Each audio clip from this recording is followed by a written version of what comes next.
ज्ञानञ्जनशलाकया चक्षुरुन्मिलितं येन तस्मै श्रीगुरवे नमः। श्रीचैतन्यमनोभीष्टं स्थापितं येन भूतले स्वयं रूप कदा मह्यं ददाति स्वपदान्तिकम्। वन्देऽहं श्रीगुरो श्रीयुतपदकमलं श्रीगुरून् वैष्णवांश्च श्रीरूपं साग्रजातं सहगण रघुनाथान्वितं तं सजीवम् साद्वैतं सावधूतं परिजनसहितं कृष्णचैतन्यदेवं श्रीराधाकृष्णपादान् सहगण ललिता श्रीविशाखान्वितांश्च। हे कृष्ण करुणा सिंधु दीनबंधो जगतपते गोपेश गोपिका कांता राधा कांता नमोस्तुते।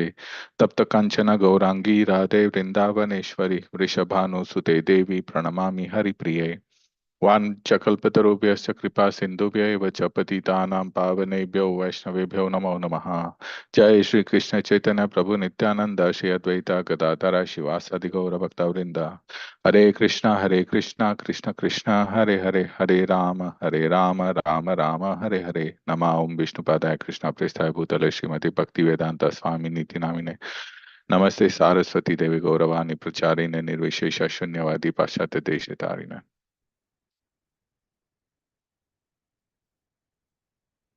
Okay, welcome everyone to the morning Bhagavatam class. We are today reading and discussing third canto, Srimad Bhagavatam, third canto, chapter 26, and verse number 41 and 42.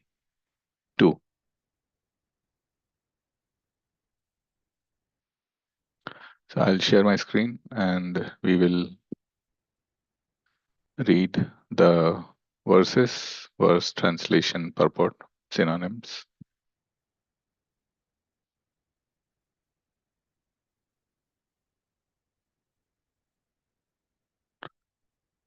Okay.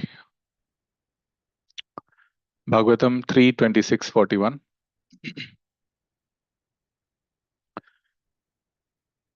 Rupa matrad vikurvanat tejaso deva choditat rasa matram abhut tasmad ambho jihva rasa graha. Rupa matrad vikurvanat tejaso deva choditat rasa matram abhut tasmad ambho jihva rasa griha. Synonyms of the word-to-word meaning. Rupa Matrat, which evolves from the subtle element form.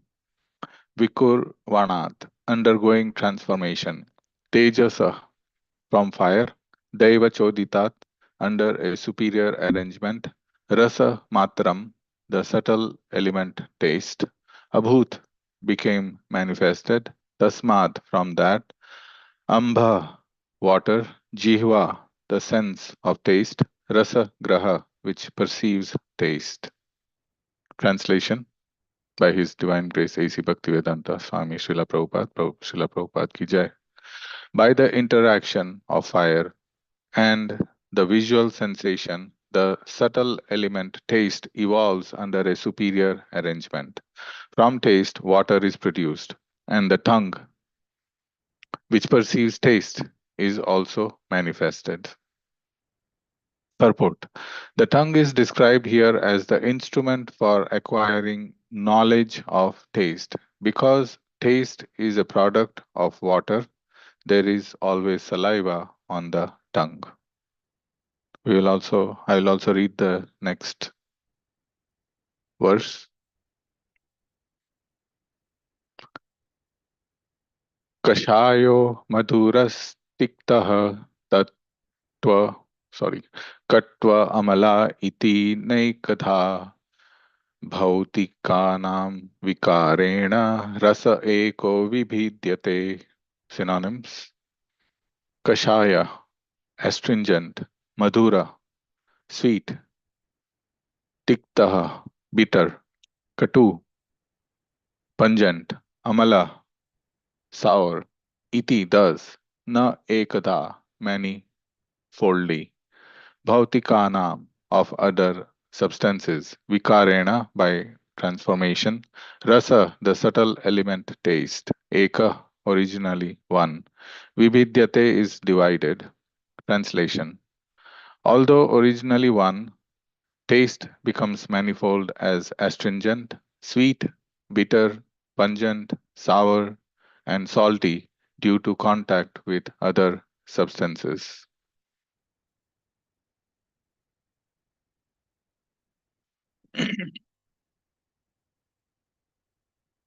ओम ज्ञानतिमिरान्धस्य ज्ञानञ्जनशलाकया चक्षुरुन्मीलितं येन तस्मै श्रीगुरवे नमः श्रीचैतन्यमनोभीष्टं स्थापितं येन भूतले स्वयं रूपकदा मह्यं ददाति स्वपदान्तिकम्. I was born in the darkest ignorance, and my spiritual master opened my eyes with the torch of knowledge. I offer my respectful obeisances unto him. When will Srila Rupa Goswami Prabhupada, who has established within this material world the mission to fulfill the desire of Lord Chaitanya, give me shelter under his lotus feet? All right, so we have been discussing the Sankhya philosophy as narrated by Kapila Muni to his mother Devahuti. This chapter, the title of this chapter itself is Fundamental Principles of Material Nature. So we saw in the last chapter, chapter 25, he talked about devotional service. Then he's now talking about the material nature and specifically Sankhya Yoga.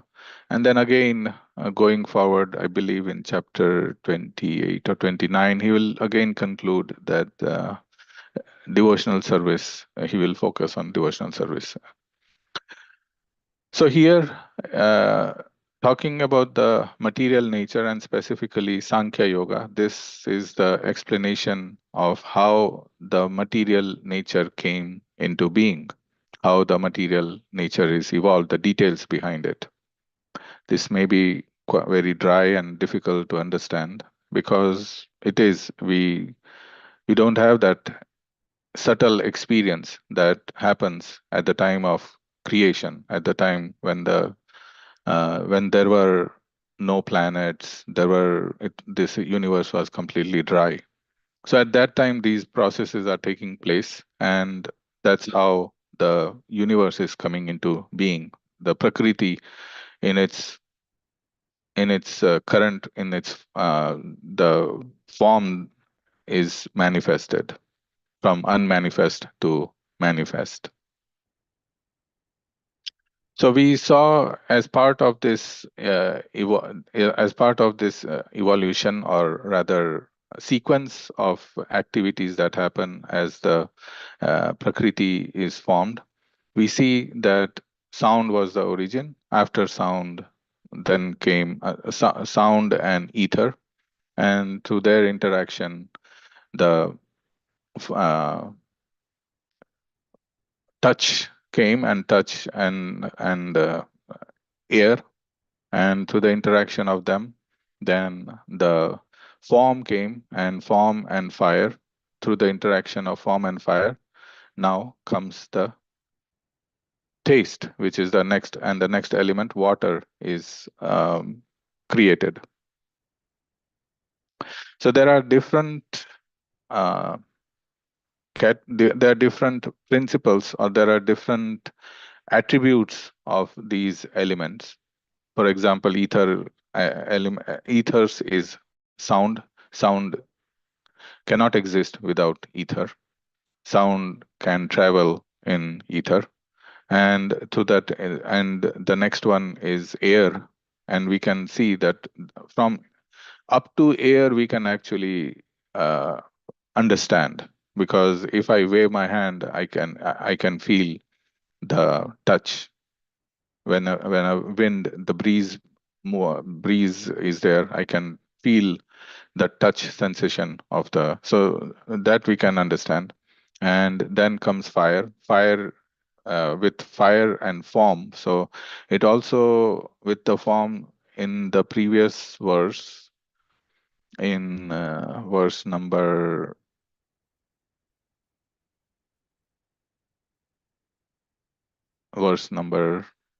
38, Kapila Muni is saying that along with the fire and form, there are other attributes also manifesting. For example, color.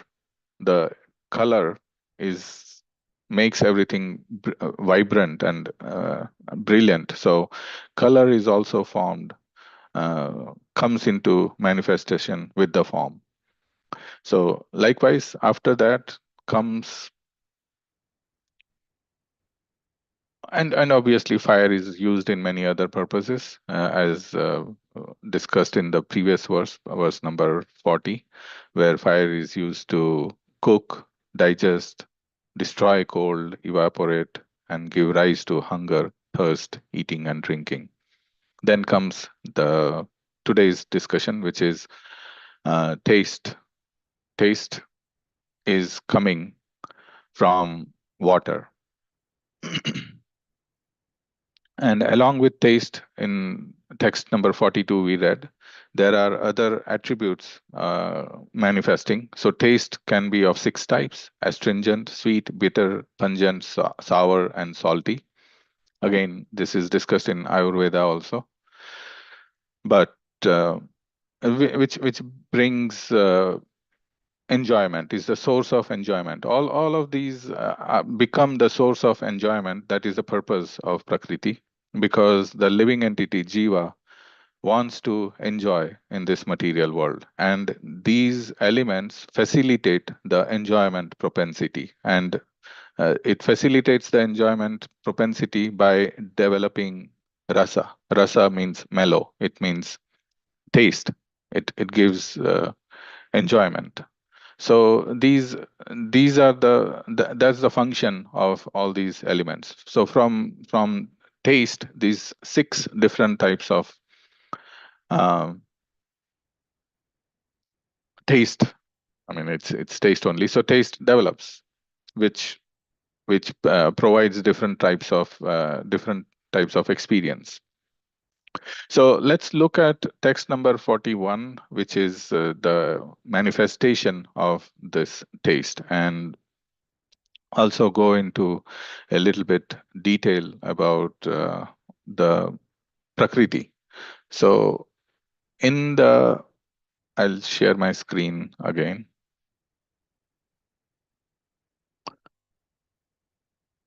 In the Sankhya Yoga, there are 24, sometimes 24, 25, or 26 elements, but basically it has these different, the Sankhya is the 24 elements. And within these 24 elements, if we take the 25th element, which is the soul, everything else is Prakriti.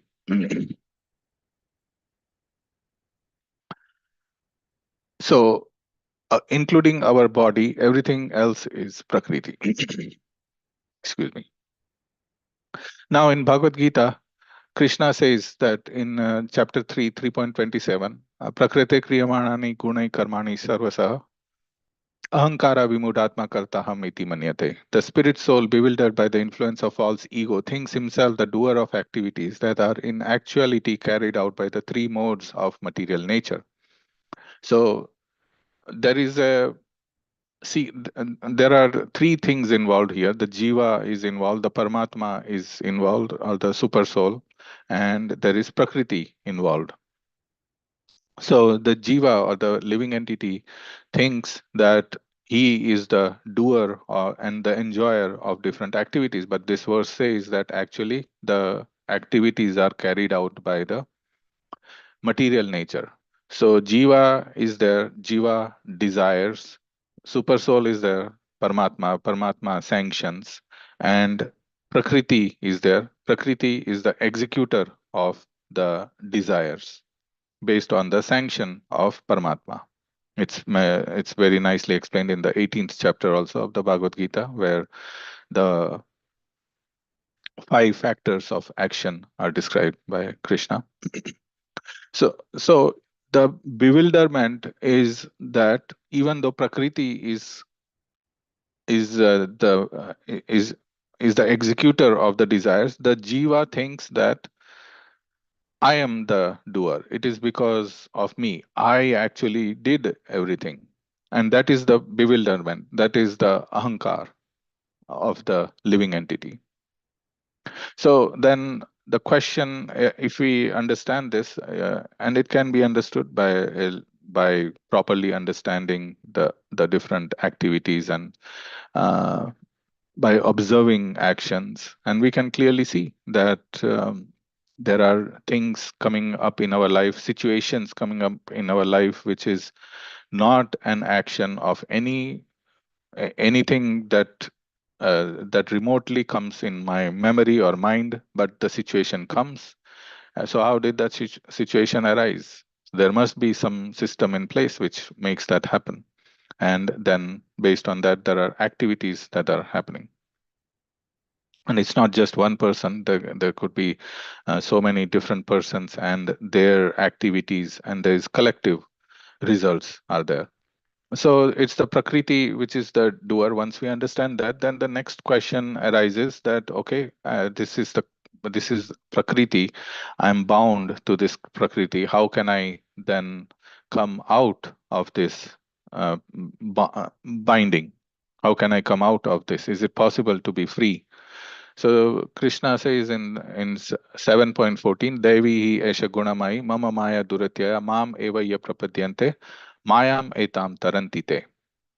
This divine energy of mind. So this prakriti is powerful because Krishna says that this divine energy of mind, it is, and it has that power uh, to execute everything and to bewilder the living entity because it is a divine. It has a special position. Krishna says this. Devi hi esha gunamai. So this divine energy of mind, consisting of the three modes of material nature, the three gunas, is difficult to overcome. So Krishna himself says that yes, it is difficult to overcome. If we try to overcome, it can be overcome by negating the different influences of Prakriti, or by neti neti, as Srila Prabhupada says, or as the uh,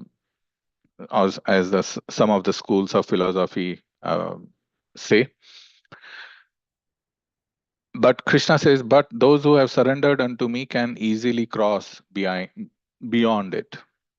So surrender unto Krishna, or to the degree that we surrender, the effect of the material energy on us also decreases or overcome.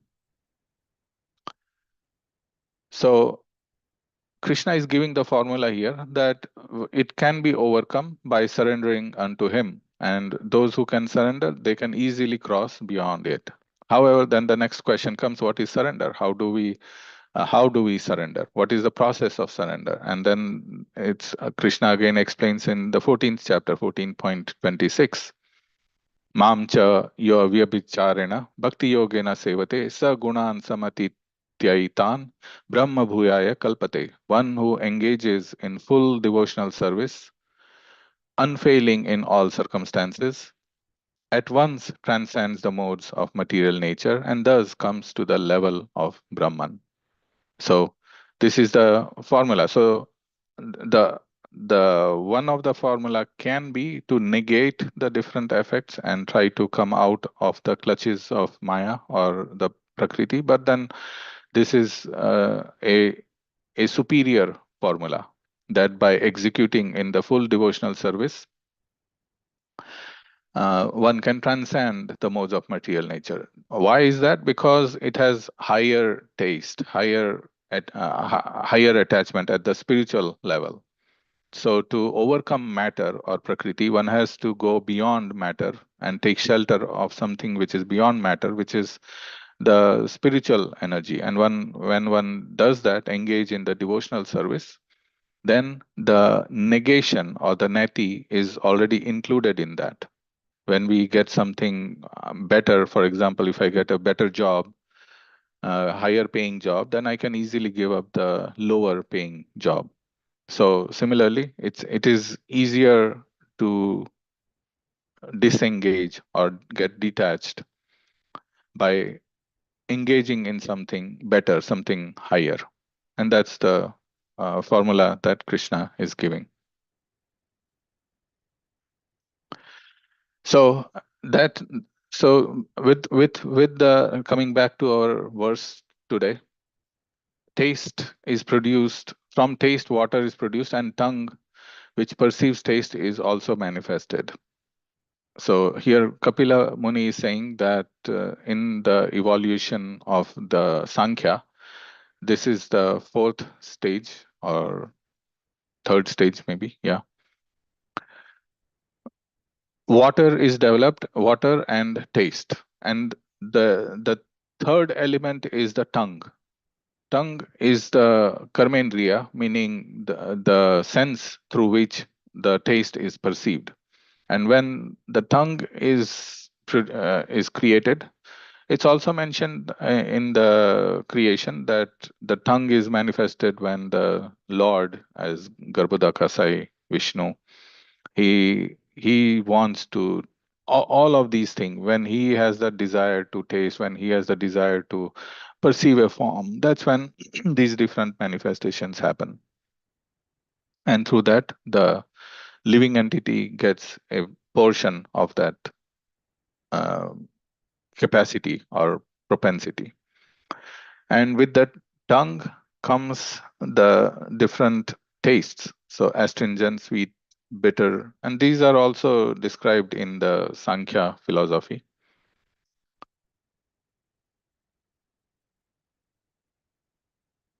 These are the functions of jiva.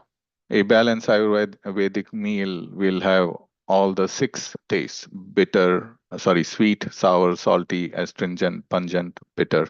And these have different varieties and functions also. For example, sweet is considered something for that creates love.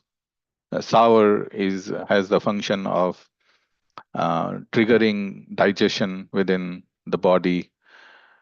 Salty is also is the most essential element. If I mean, the proper amount of salt creates the appropriate taste, but if it exceeds, it also results in over attachment to taste and can bring diseases. So likewise, there are different functions of different tastes.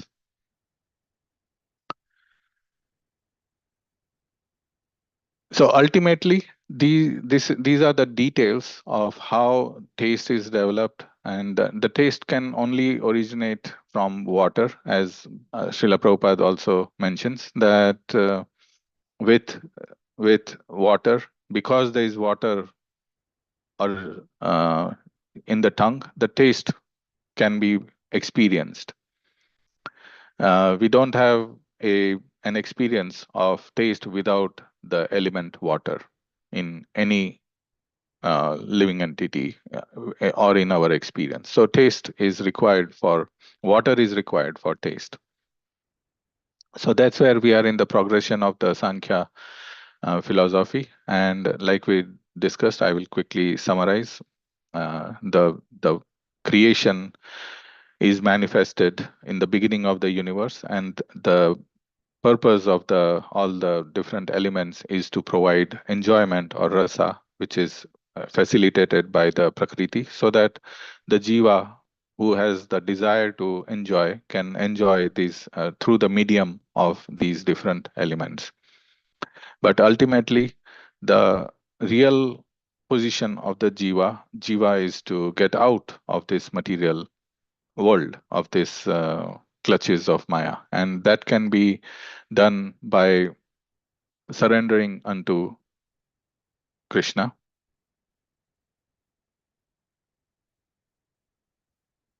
I'm sorry. By surrendering unto Krishna, and Krishna then facilitates the. Krishna says that one can cross beyond the three modes of material nature by executing devotional service. In the 14th chapter, he says that one who engages in devotional service, they can get out easily by from this clutches of Maya, or the material nature, or Prakriti. And then we quickly discussed the variety that the taste brings by bringing these 6 types of tastes from giving the enjoyment through these different types of 6 tastes. So with that, there's just a couple of minutes left. I will stop here and invite any discussion or questions if there are. If not, we will stop here.